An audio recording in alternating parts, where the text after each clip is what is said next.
So ladies and gentlemen, welcome to Total Extreme Wrestling. Today we are going to book the beginning of the WrestleMania season. No Way Out is coming up soon. We've just had the Royal Rumble, and WrestleMania will be in week 4 of March.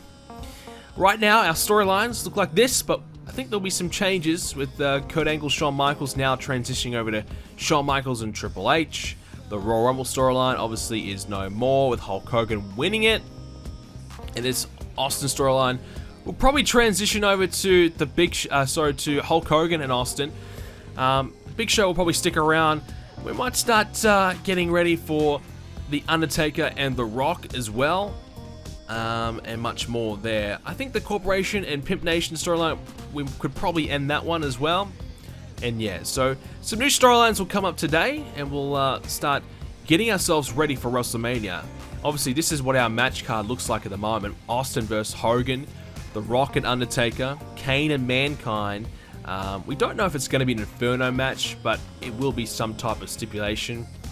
Triple H and Shawn Michaels, Kurt Angle and Shamrock, a submission match. Now, that will be for the IC title now.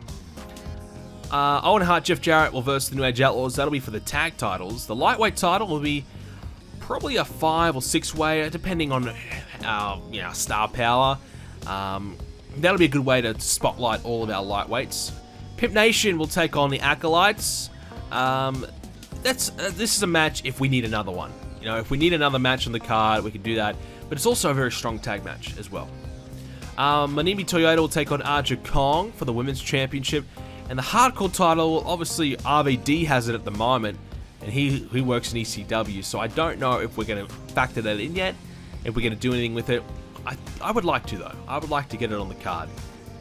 So that's our WrestleMania card at the moment. It obviously could change depending on injury and things like that, but I think for the most part, it's all locked in stone. I don't see that changing too much. I suppose one other thing would be the European Championship match, which I don't know what we're doing with that yet. We obviously did sign Ultimate Warrior. Now, I know, Ultimate Warrior, he's 39, he sucks. Let's be real, he sucks. But we have to push him as per our owner goal and as per our punishment. Mark Henry has the title at the moment. I would like to send Henry back to developmental just to touch him up and hopefully improve his skills a little bit. So maybe this week on Raw, Ultimate Warrior gets a shock win over Henry, wins the belt, and we send Mark Henry away. Henry could lose to a guy who's got more pop than him, so it won't hurt Mark Henry's pop at all. And yeah, it just gives Ultimate Warrior a win, gets him back on track. And God, maybe he goes to WrestleMania as champion, I don't know. But it's an option for us. So we have to push him. I'm interested to see, is he declining? You know, he actually is not declining. That surprises me. He's 39. I would have thought for sure Warrior is going downhill, but he actually isn't. So I guess that's a positive. At least he will improve.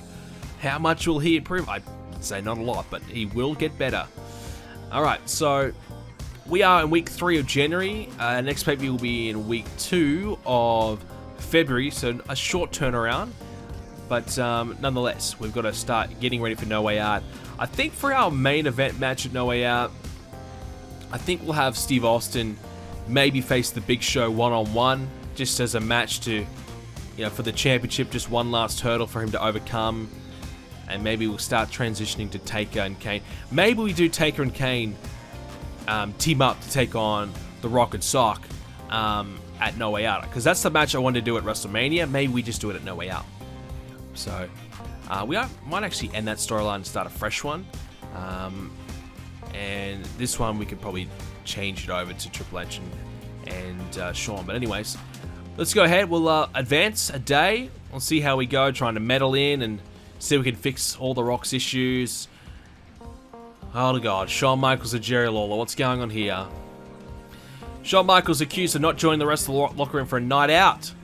Gotta buy everyone drinks. Shawn Michaels not joining the locker room? Shawn Michaels being a pest? Oh, never. Never. Alright, well, since we're going to get rid of Shawn Michaels, we're giving him the flick. See you later. it's time to focus on The Rock and his other issues with other people. So we'll start with the simmering tension guys. Let's hope we could just knock a few of them out real quick. So The Rock and Christopher Daniels. Oh, and this is why it's going to take a long time to fix anything, because you just can't get lucky enough. Alright, let's see it. This is Raw is War. Let's take a look at the results. Luna on the pre-show cutting a promo for 60, trying to improve her mic skills. Likewise for Sable and Marc Mero getting them on the show for 63 for their promos. We opened the show with D-Generation X explaining as to why they've kicked Shawn Michaels out of the group, who's obviously not here tonight selling his injuries. He was beaten down pretty badly. And Triple H doing most of the talking there. And basically Triple H cutting a promo and why he hates Shawn Michaels and why they no longer want him in DX. Al Snow defeated Stevie Richards. Al Snow 57, Richards 40. Not bad at all. Good match. We had the tag division coming out and announcing that they all want the next title shot against the New Age Outlaws. And I think we'll do a multi-man match at the pay-per-view, a 2v2v2v2, to decide that. Fatal 4-way tag match. Kurt Angle defeated Savio Vega when he defended his Intercontinental Championship for the very first time. Angle 81, that's very good. Savio 59, which is still, again, very good. 77 match, no storyline involved, handy, good stuff. Jim Cornette and Mark Henry out in the ring when they issued an open challenge for the European Championship. Who wants to take it? Ultimate Warrior. The Ultimate Warrior came out, took the challenge. Alright, what the hell is this going to do? What can we predict of the Ultimate Warrior's performance? He's got 72 pop. I'd like to say he'll get 60, but I think it's going to be more 55. I don't know. Ultimate Warrior is very bad. Let's see it. How bad is it? It's a 65 match, and Warrior performed at 61. Okay, that's fine. Ultimate Warrior sustained sleepyhead. Okay, interesting. Lack of selling, no shock there. Warrior 61, Henry 65. Well, it's a dark day when Mark Henry outperforms somebody when he has less popularity than them. You really have to be shit for Mark Henry to outperform you, and well, we have found that man, Ultimate Warrior. 65, 5-minute match. Ultimate Warrior won. Yes, he won the European Championship. I must hate myself, seriously. Why do I do this? I don't know. Mankind's backstage with The Rock, and Mankind just says, look, Rock, you better watch out. Watch your back. The Ministry, they're no joke. Undertaker's no joke. If you're going to get involved with this, I'm here if you need help, but this is going to be tough for you to deal with on your own. And that's an 88 rated segment, so we probably needed another minute on that to kind of get that towards that high, 90, maybe 100 range. Pimp Nation took on the British Brawlers for 18-minute matchup for 77 overall, and we had the British Brawlers win when Ted DiBiase interfered, allowing the British Brawlers to win. The Godfather 65, D'Lo 55, Regal 71, Finlay 69. Alright, well, we gave Ted DiBiase, we let him manage the British Brawlers for the first time. Looks as though there was no penalty there.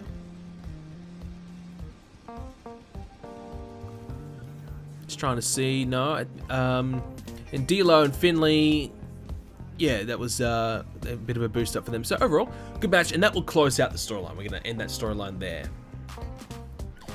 Golga and Goldust announced that they are now going to be teaming up together, and that's actually Golga's his debut. So his monster gimmick was above average, and he's actually getting better at his gimmick already, so that's a good sign. But 68, so that's a good start for the team, and they'll be teaming up going forward. And our main event was The Rock and Vampiro. Okay, so we tried to make this as good as possible. We didn't obviously have a storyline involved, but Vampiro representing the Ministry got 55, The Rock 89. Okay. worth a risk. Try something different. Vampiro couldn't really go with the all-out nature of the match, and a bit of penalty for stamina as well. Okay, 77. That's okay. Whatever. That's fine.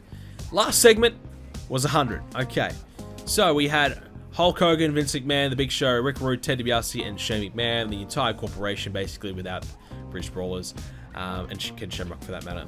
They're out in the ring. They're celebrating Hulk Hogan's big win. Hogan, the Royal Rumble winner.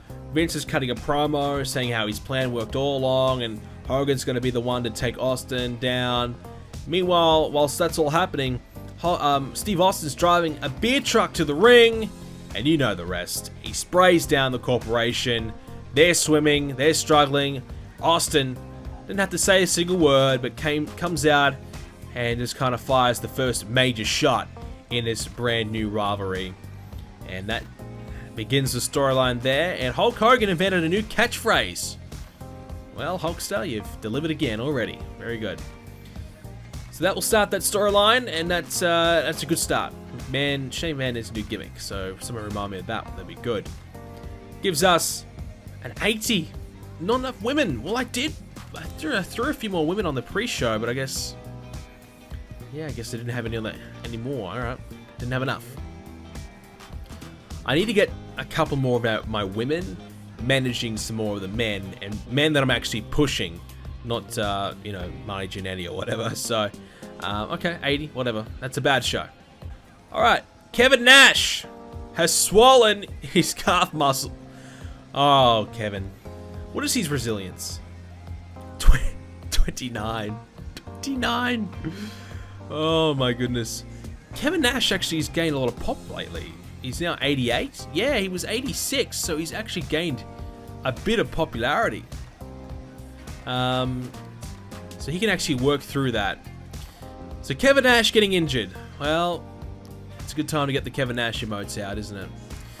Nitro, let's take a look. They had about 11,200 fans attend. Ric Flair was the star of the show. Well, Nature Boy still got it. Savage beat Scott Steiner in the main event for 79. Ray Trail, actually, they had a better overall rating than us, first time for a while. Ray Trail, the Big Boss Man, defeated Chavo to keep the US title. Nash, he got injured when he took on Chris Jericho for 88. That'll be the best match that Kevin Nash has for a while. Yeah, it's in his top 10 for sure against Jericho. What is Jericho's best match? Is he at a 90? No, that was actually Chris Jericho's best match so far. Interesting. Ric Flair defeated Lodi for 80. And Mortis defeated Prince Aikai and Rocco. So 27.09 TV rating. And just to compare, we had a 40.49. Alright, this is Sunday Night Heat. Let's take a look. Alright, so... Ooh, this didn't go too well. Ultimate Warrior went back and forth with Jim Cornette on a promo.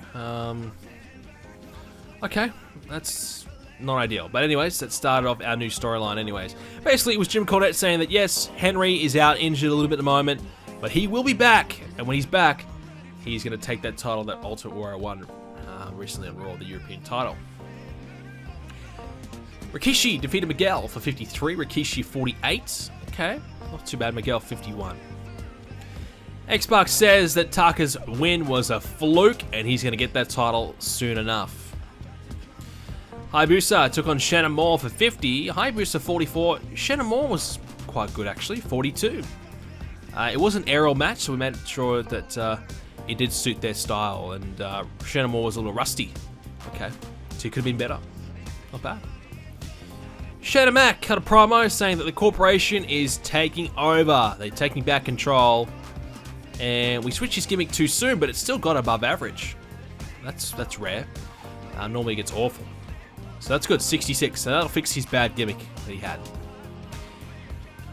So we had Bull Nakano and Aja Kong kind of gloating that they've been dominating the women's division here. There's no one left for them to beat. They've taken everyone out. Main event saw the Acolytes team up to take on Awesome Chains. Farouk 77, Bradshaw 76, Awesome 60, Chains 53. 76 overall there, and that advances that storyline quite well. That's a nice match. That's a 68 rated show. Not enough women again. WCW, they had a pay-per-view. WCW/NWO sold out. don't think it was sold out. I was wrong. It sold out. Well, there you go. Alright, the main event saw Rick Steiner and DDP have a 93 rated match. Steiner is still the world heavyweight champion. How? I don't know, but it's the dream is still alive. Scott Hall rather. Scott Hall defeated Ric Flair for 95. That's a great match. Scott Hall is really good in this mod. He's just killing it. Ric Flair, good to see him doing well again. Kurt Hennig defeated Chavo to keep the TV title for 80. Kevin beat Sonny Siaki for 63. Ray Traylor defeated La Parka for the US title for 74. Ultimate Dragon defeated Louis McCauley for 65. What a waste there. Lodi defeated Rocco Rock by DQ for 47. Chris Jericho even got on the card for a 74 match with Psychosis. Lenny Lane defeated Johnny Grimes for 45. And David Flair beat Prince Iakai for 37. McMichael defeated Sick Boy for 50. Malenko defeated Mike Sanders for 66. Alright, no Benoit still, no Mysterio, but for the most part, used majority of their guys, and lots of angles and things like that happened as well with some of the other main eventers that didn't quite make the show. Alright, ladies and gentlemen, let's take a look. This is Raw is War. Let's see it. On the pre-show, the women of the WWF are a little bit concerned about how Archer and Bull are dominating. They just can't find a way to stop them. They need to though, and they're trying to brainstorm a little bit. Start off the show with Raw going on the air, and the Big Show was already beating down Austin before we could even introduce the show.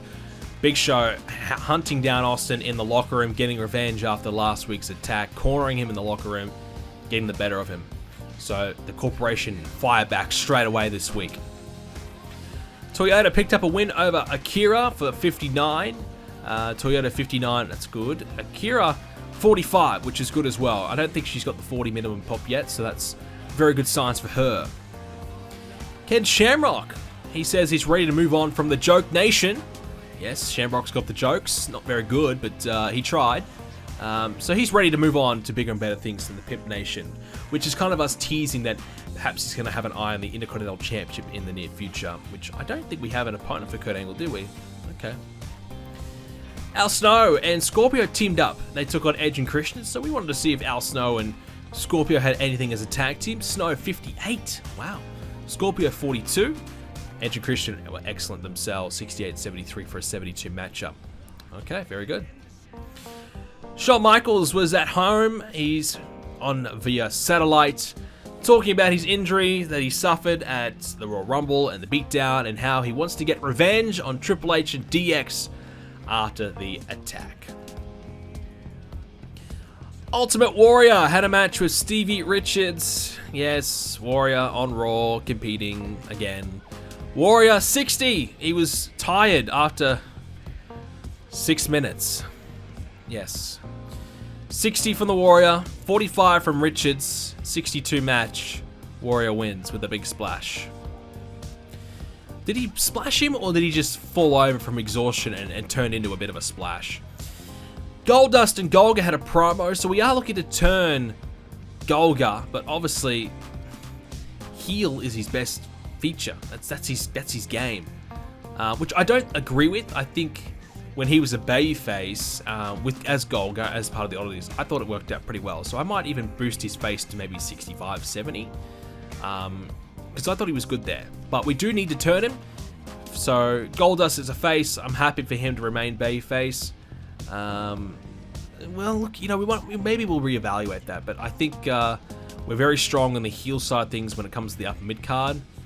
A lot of them are tag team guys, yes, but it'd be handy to keep Goldust as a face and available there. Especially, well, actually, come to think of it, there might be a spot now that Mark Henry's gone and Warrior has stepped in. And obviously Val Venus has turned, so maybe we turn Goldust instead. That might be a good idea. Maybe we'll hold off on this turn. Speaking of the Golden Oddities, they had a matchup against the Headbangers for 63. The Headbangers didn't get their turn with much reaction because they're stronger as a babyface team. But I'm looking to turn them heel to freshen up them. They've been kind of stale and stagnant as a heel, as a face team. So we make them heel, maybe freshen them up a little bit. Mosh and Thrasher, so 51 and 52. Look, 46-45 pop they have, so that's 6 or so above their pop. That's not terrible. It's not amazing, but it's not terrible by all means. Goldust 72, which was great. Golga 46, so he performs at about what his popularity is. So it's definitely not bad from the Headbangers. They're not a team that deserves to be jobbed out all the time, but I suppose they're not a team that you'd push as one of your top tag teams. Speaking of the Headbangers, they cut a promo that they're furious about their losing streak, so they're looking to probably snap in the near future. William Regal took on Chains for 76, Regal 73, Chains 55. Nice little matchup there, just an 8-minute match. Hulk Hogan and Vince McMahon are furious after what happened last week when Austin got the better of them with the beer truck.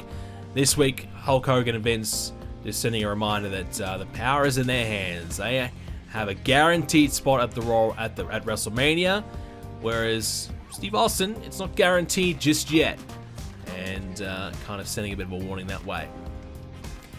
Main event. Ooh, wow, wasn't actually that good. Undertaker and Kane teamed up the Brothers of Destruction. Taker 96, Kane 92.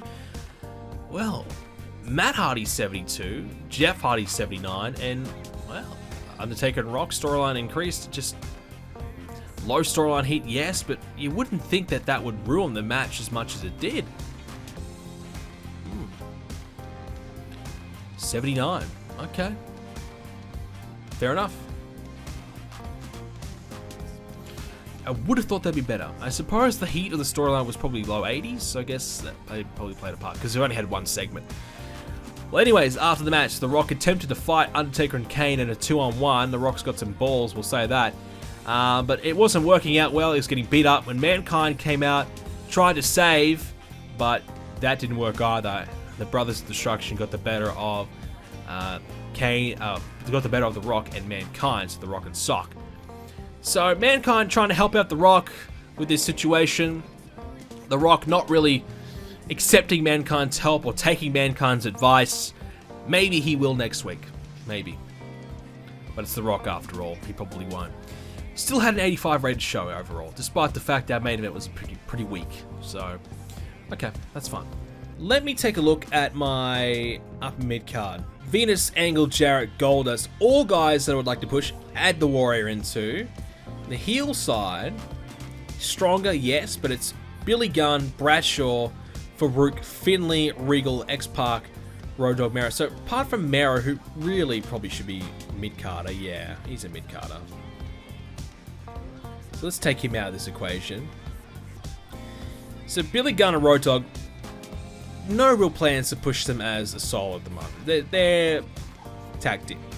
Bradshaw and Farouk, tag team. Finlay and Regal, a tag team with, I don't mind the occasional singles match from them, especially from Regal.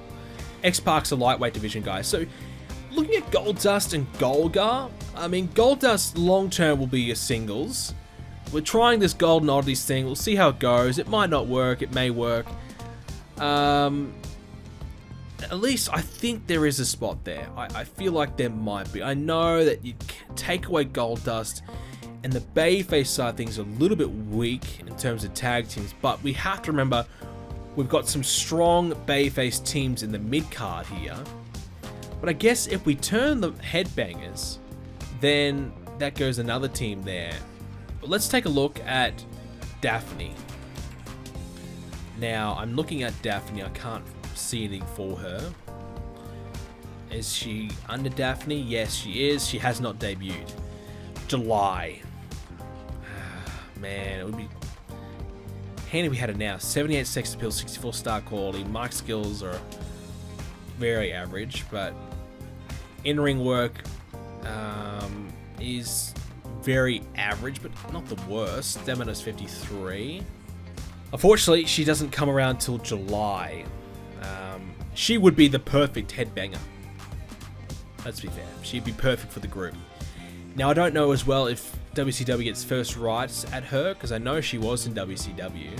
Yeah, I'm not going to release Marc Mero. I'm going to let his contract expire after 3 months. I'm not going to release. I'm just saying, if you had to re-sign him right now, would you do it? So if we had the choice, if his contract had 7 days left, and this is the last day you can negotiate with him, would you give him a new contract? I'd like to keep Sable, because I think Sable could offer more.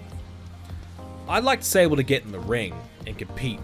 I know she's a never wrestler, not a wrestler, but she was women's champion. Let's not forget about that. And I wouldn't mind, I liked it when she was a heel, I'm not gonna lie, I didn't mind her heel run. Now her stats are god-awful. Maybe I'll give, and by the way, I boosted these myself, so I might give her a little bit more, because she was bad, but she could do some things. Like, she could get by a match. Like, I've seen worse. Like, you know, Eve Marie was worse than Sable, for example. You know, I've seen worse. This is Sunday Night Heat, let's take a look. Ivory on the pre-show, cutting a promo. What are we doing for her? Looking to change her gimmick. Okay, let's try it. Great. Well, it's the first thing that's ever gone right with her. To be fair, her gimmick probably does bring her performances down a little bit, but she performs at 40. With a better gimmick, what is she going to get? 42? You know, so it's not all to blame. Toyota 60 for her promo on the pre-show. Good. X-Pac. Oh, I didn't have Taka on screen. Okay, whatever. Alright, well, anyways, X-Pac cuts another promo on Taka Michinoku then, about the Royal Rumble match. 69. Headbangers took on the British Brawlers for 64. So we tried a brawl. It didn't quite work out. 49, 47 from the Headbangers. 66, 64 from the Brawlers. Mero and Sable are informed by Shane McMahon that both of them are no longer wanted. One of them needs to go. Who will it be? We'll find out. So the storyline is this. Shane McMahon has made a decision that he does not want both Marc Mero and Sable. There's just not enough room in the roster for the both of them. He wants to find out who's more valuable. Is it Sable or is it Marc Mero? And you'd have to say, well, surely Marc Mero, right? But you never know. You never know. Does Sable, who has a good following, a good fan base, is she more valuable than Marc Mero, who is a wrestler, competitor, former European champion? As we start this storyline between Shane and Mero, 73. We then had Val Venus take on Marc Mero, which didn't quite do so well. Overbooking of the match? Oh, I did slow build. I forgot to turn that off. Okay. Yeah, alright. Well, that's my bad. 53. Farouk and Bradshaw kind of promo on the tag division. Again, coming after New Age Outlaws in this one. Alright, so main event saw Owen Hart take on Edge for 77. Nice match. Owen Hart 87. Edge, good, 56. And Owen Hart in Canada had to give him a match there. Edge couldn't go all out. Owen Hart not great at going all out either, but still, nonetheless, they had a good matchup. 77. And that, of course, was in Alberta, Canada. First time we've been there in the game, in this save, and it got us to 74. If you are watching on the YouTube, thank you so much for watching. Make sure you leave a like and subscribe to see more episodes of this save coming up in the near future.